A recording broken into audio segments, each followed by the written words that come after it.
இந்த அட்லீஸ்ட் பத்திரிகை நண்பர்கள் நீங்கள் லைவாக பார்க்குறீங்க, நாங்கள் டிவியில் எல்லாம் பார்க்குறோம். நீங்கள் எல்லாம் கட் பண்ணி சிஎம்மோட வெள்ளை கலர் சட்டையும் உதயநிதி ஸ்டாலின் அவர் டிஷர்ட்டில் இருக்கக்கூடிய உதயசூரியன் இதை தான் மாற்றி காட்டுறாங்க.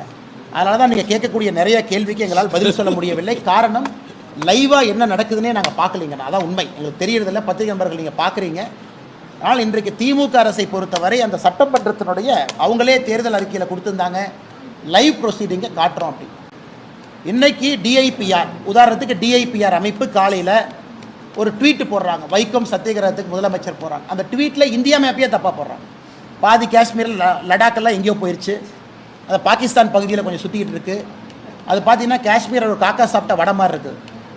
அதுக்கு நாங்கள் ஒரு பதில் போடுறோம், என்னையா ஒரு இந்தியா மேப்பையே தப்பாக போடுறீங்க மாநில சார்பானா, அந்த ட்வீட்டை டெலீட் பண்ணிவிட்டு எஸ்கேப் ஆகிட்டாங்க. எனக்கு இதுதான் தமிழக அரசினுடைய டிஐபிஆர்னுடைய லட்சணம். இன்னைக்கு காலையில் நாங்கள் போட்டோம், ஒரு இந்தியன் மேப்பை தப்பாக போடுறீங்களே.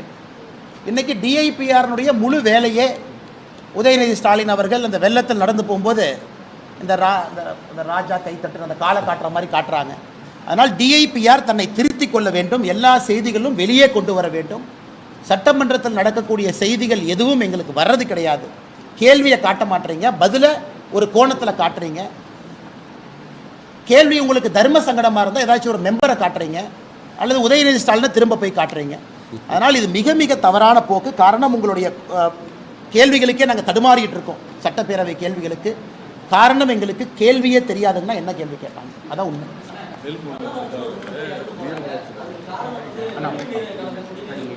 அண்ணா கொஞ்சம் சத்தமாக சொல்லுங்கண்ணா. Sorry correct.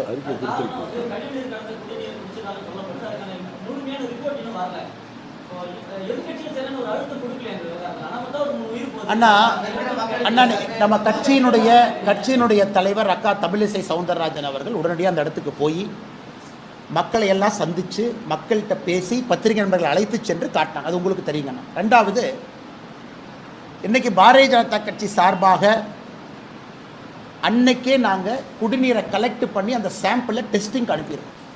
நாங்கள் டெஸ்டிங் ரிப்போர்ட் கொடுக்கும் பொழுதுங்கன்னா, அது எந்த ரிப்போர்ட் வருதோ உங்களுக்கு கொடுக்குறோம்.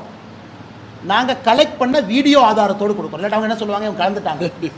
கலெக்ட் பண்ணி அவங்க முகத்துக்கு முன்னாடி அங்கேயே சீல் பண்ணி எடுத்துகிட்டு போயிருக்கோம். நாங்கள் கலெக்ட் பண்ணியிருக்கக்கூடிய வாட்டர் சாம்பிளுடைய ரிசல்ட்டுக்காக நாங்கள் உண்மையால் வெயிட் பண்ணியிருக்கோம்.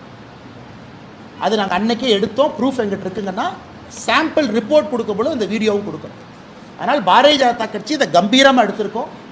மூத்த தலைவர் முன்னாள் ஆளுநர் அக்கா தமிழிசை அவர்களே உடனடியாக ஸ்பாட்டுக்கு பத்திரிகை அழைச்சிட்டு போயிருக்கிறாங்க. அதனால் இன்றைக்கி போய் அந்த அதிகாரி ஒருத்தர் பாட்டில் எடுத்து குடித்தாரு, கேட்டால் ஒன்றும் இல்லை அப்படிங்கிறாரு, நான் நல்லா இருக்குங்கிறாங்க. ஆனால் அது ஒரு ஆர்கியூமெண்ட்டே கிடையாதுங்கண்ணா. எங்களை பொறுத்தவரை ஆரம்ப கட்ட விசாரணையில் அது கழிவு நீர் கலந்த தண்ணி தான், அதான் ஆரம்ப கட்ட விசாரணை. நாங்கள் இதை ஆக்ரோஷமாக எடுப்பதற்கு ஒரு விஞ்ஞான ரீதியிலான அறிக்கை காத்திருக்கோம். வந்த பிறகு உங்கள்கிட்ட பேசுகிறேன். பாதகம் செய்பவரை கண்டால் நாம் பயங்கொள்ளலாகாது பாப்பா, மோதி மிதித்து விடு பாப்பா, அவர் முகத்தில் உமிழ்ந்து விடு பாப்பா. அண்மை செய்திகளை உடனுக்குடன் தெரிந்து கொள்ள இணைந்திருங்கள் இயம்நாடு தொலைக்காட்சியுடன்.